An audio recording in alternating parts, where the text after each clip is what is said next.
Polluant. Merci Monsieur le Président, Madame la Ministre, mes chers collègues. Cet amendement s'inscrit dans la même logique que celle présentée par mon collègue Joël Labbé.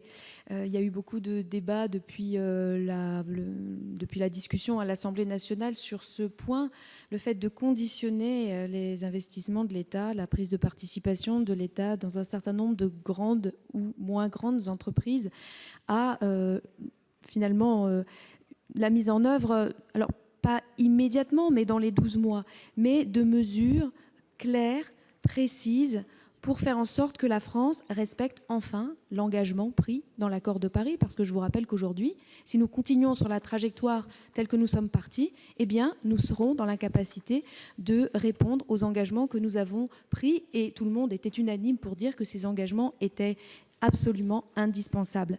Donc cet amendement se propose d'une part pour les grandes entreprises, mais élargi aussi aux entreprises de taille intermédiaire en mettant en place des conditions moins drastiques. Nous avons conscience que les entreprises de taille intermédiaire n'ont pas autant de moyens et de services, etc., en situation de...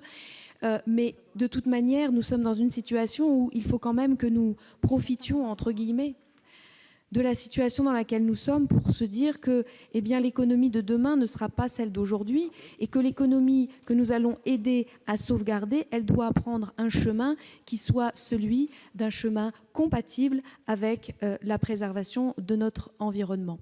Donc c'est l'objet de cet amendement et il est vrai que le Haut Conseil au climat s'est exprimé hier ou aujourd'hui sur cette question et a notamment précisé que le secteur de l'aviation ne pouvait pas continuer de la sorte, c'est-à-dire avec une augmentation chaque année des émissions de gaz à effet de serre. On ne peut pas continuer à être dans cette situation au niveau international, à avoir des entreprises et à avoir un secteur aérien qui augmente chaque année. 5% d'émissions supplémentaires en 2019, 26% depuis 2012. Ce sont les chiffres du Haut Conseil, c'est-à-dire un organisme mis en place il y a peu. Et en Autriche, très récemment, les mesures de soutien ont été prises en fonction, par exemple, d'une orientation qui est celle de dire, eh bien, les courriers plus limités, et je m'arrêterai là, les petits courriers devront être moins mis en avant au bénéfice du train. C'est une réorientation majeure de l'économie qui doit être mise en œuvre